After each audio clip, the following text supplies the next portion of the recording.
Hello everyone, आज है 14 नवंबर और आज इस वीडियो में हम बात करने जा रहे हैं रतन इंडिया पावर के बारे में। 13 रुपये का शेयर है, ना ही तेज़ी ना ही गिरावट है आज।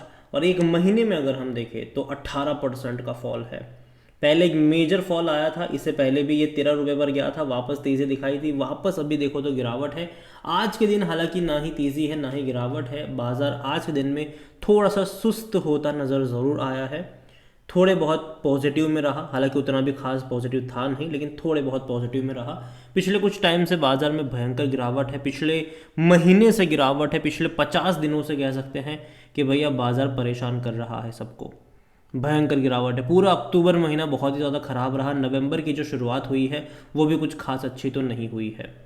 और एक साल में अगर आप देखोगे रतन इंडिया पावर के बारे में तो 33% का ही ग्रोथ रह चुका है। इस बीच एक बहुत बड़ी तेज़ी हमने देखी थी जब इनके क्वार्टरली जो रिजल्ट्स थे वो बहुत अच्छे आए थे, और उसके बाद से जो गिरावट शुरू हुई है वो कहीं पर रुक नहीं रही। अगर बीच में तेज़ी आती भी है तो वो टेम्पररी होती है, वहाँ से ये हर बार गिरावट ही दिखा रहा है। तो बात करना बनता तो है कि चल क्या रहा है यहाँ पर। इसके लास्ट जो नंबर्स आए थे वो उसके बारे में भी डिस्कस करेंगे। और इन्हीं की एक और कंपनी है रतन इंडिया एंटरप्राइज, जो भी अगर यहाँ पर भी अगर आप देखो तो भयंकर तरीके से गिरावट यहाँ पर भी चल रही है, और एक मेजर लेवल के आसपास ये भी बैठा हुआ है। तो वीडियो के एंड में इसके बारे में भी थोड़ी बहुत बातचीत करेंगे, लेकिन स्पेसिफिकली जो फोकस हमारा रहेगा वो रतन इंडिया पावर के ऊपर ही रहने वाला है। तो एक साल में डेफिनेटली अभी भी ग्रोथ है, हालांकि बीच में जो ग्रोथ था वो 100% से भी ज़्यादा का था। 120-125% का ग्रोथ हमें देखने को मिल चुका था, और वहाँ से जो गिरावट आई है वो वाकई में बहुत बड़ी गिरावट देखने को मिली है। और 5 साल का अगर हम ग्राफ देखेंगे तो 600% से भी ज़्यादा का ग्रोथ है। देखो ग्राफ इंटरेस्टिंग है, बड़ी तेज़ी आती है गिरावट भी आती है, बड़ी तेज़ी आती है गिरावट भी आई, उसके बाद 4 रुपये से ऐसी तेज़ी आई कि शानदार थी, 20 पे गया, लेकिन उसके बाद लंबे करेक्शन से गुजर रहा है। देखते हैं कि यहाँ और कितना नीचे तक ये जाएगा। और जहाँ तक वॉल्यूम्स की बात करें तो 1 करोड़ से भी ज़्यादा के शेयर्स आज भी यहाँ पर ट्रेड होते हमें नज़र आए।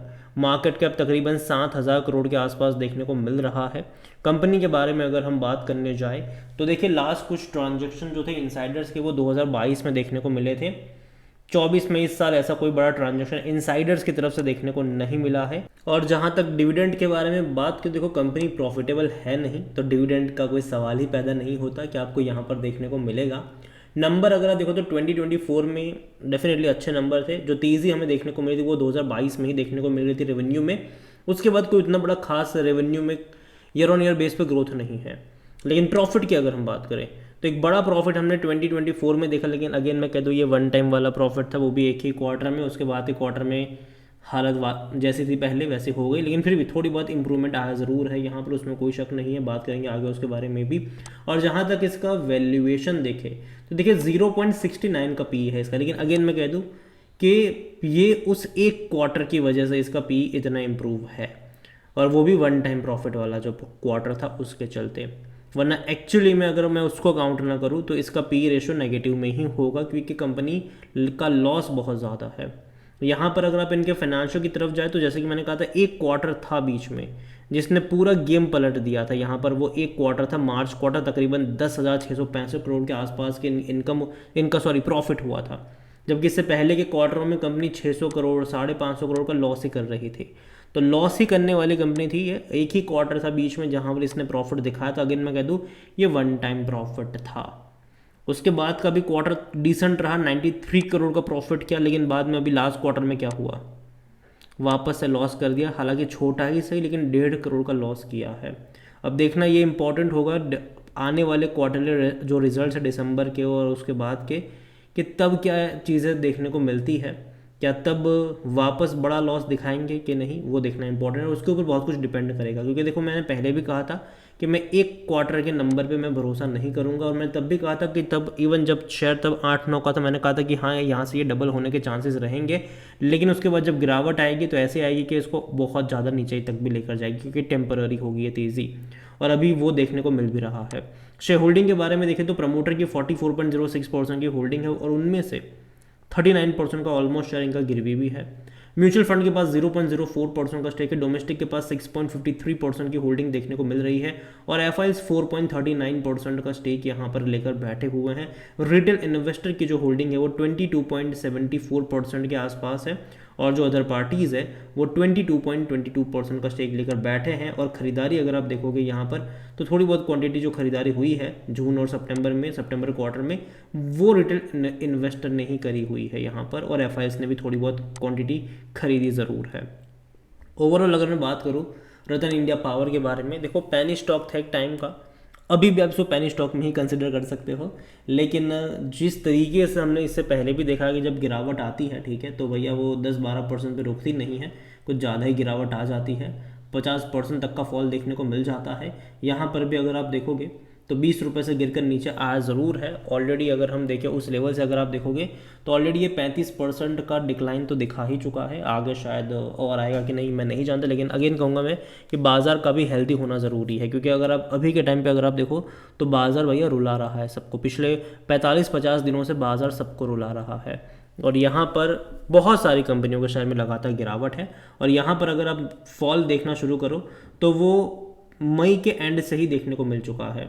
अगर आप देखोगे यहाँ पर तो यहीं से जो 3 जून की अगर हम बात करें, जून महीने से ही यहाँ पर फॉल है, जून पूरा महीना, जुलाई, अगस्त, सितंबर, अक्टूबर और नवंबर भी लगातार फॉल वाला ही रहा। बीच में अगर अटेम्प्ट भी हुए हैं तो वो छोटे अटेम्प्ट है, वापस से वहाँ से ये नीचे की तरफ गिरता हुआ ही हमें नज़र आया है, जो कि देखा जाए तो वो अच्छा साइन नहीं है। इनके आने वाले क्वार्टरली रिजल्ट्स इंपॉर्टेंट रहेंगे कि वो कैसे आते हैं, उसके ऊपर बहुत कुछ यहाँ पर डिपेंड करेगा। अच्छे नंबर्स आना इसके ज़रूरी है। और देखो अगेन मैं कहूँगा कि ये मेरा पर्सनल ओपिनियन है, कोई भी इन्वेस्टमेंट एडवाइस नहीं है ये। अगर आप खरीदारी बिकवाली करते हो ऐसे स्टॉक्स में जो फंडामेंटली उतने ज़्यादा स्ट्रॉन्ग नहीं है, अगर आप ऐसे स्टॉक में खरीदारी करते हो तो भाई साहब सबसे पहले अपने फाइनेंशियल एडवाइज़र की सलाह ज़रूर लीजिएगा, क्योंकि ऐसे शेयर बहुत ही ज़्यादा रिस्की होते हैं, उसके बारे में भूलिएगा नहीं, ठीक है। और एक और कंपनी है रतन इंडिया एंटरप्राइज, ये वो कंपनी है जो कि भैया ड्रोन के बिजनेस में है, जो कि अमेजोन का सबसे बड़ा जो रिटेलर है वो है ये, ठीक है। इसके अलावा जो कोको ब्लू करके है अमेजोन का सबसे बड़ा जो रिटेलर है कोको ब्लू, वो भी इन्हीं का है। इसके अलावा ईवी बाइक्स भी कंपनी बनाती है, बहुत बड़ा बिजनेस है इनका। लेकिन अगेन यहाँ पर भी ग्राफ अगर आप देखोगे तो एक साल पहले जहाँ शुरू हुआ था आज भी वहीं पर आ चुका है। इस बीच तेज़ी भी दिखाई, गिरावट भी दिखाई, तेज़ी भी दिखाई, गिरावट भी दिखाई, तेज़ी भी दिखाई, गिरावट भी दिखाई, लेकिन जहाँ था वहीं पर आ गया। अगर आप 5 साल का ग्राफ इसका भी देखोगे तो भाई साहब एक अच्छी तेज़ी के बाद लंबे समय तक कंसोलिडेट किया था, फिर एक तेज़ी पकड़ी थी, वापस यहाँ पर गिरावट नज़र आ रही है। कितना नीचे जाएगा ये बात करेंगे अगले वीडियोस में। अगर आप चैनल को रेगुलर फॉलो करोगे तो डेफिनेटली मैं इसके ऊपर वीडियो ज़रूर बनाऊंगा। और दूसरी बात, अगर आप कमेंट करोगे नीचे के रतन इंडिया एंटरप्राइज के ऊपर आपको वीडियो चाहिए, अगर आप ये कमेंट करोगे तो डेफिनेटली मैं जल्दी से जल्दी इसके ऊपर भी एक डिटेल वीडियो लाने की कोशिश करूँगा। तो चैनल को सब्सक्राइब करना भूलिएगा नहीं, बेल आइकन को प्रेस जरूर कर लीजिएगा। वीडियो को यहीं पे एंड करता हूँ, पसंद आया हो तो लाइक करो, शेयर करो, चैनल में अगर पहली बार है तो प्लीज़ सब्सक्राइब करें। और रतन इंडिया एंटरप्राइज के बारे में आप क्या सोचते हैं वो भी आप मुझे कमेंट में लिख के बता सकते हैं। इसके अलावा रतन इंडिया पावर के बारे में क्या सोचते हैं वो भी कमेंट में लिख के जरूर बताइएगा। Thank you.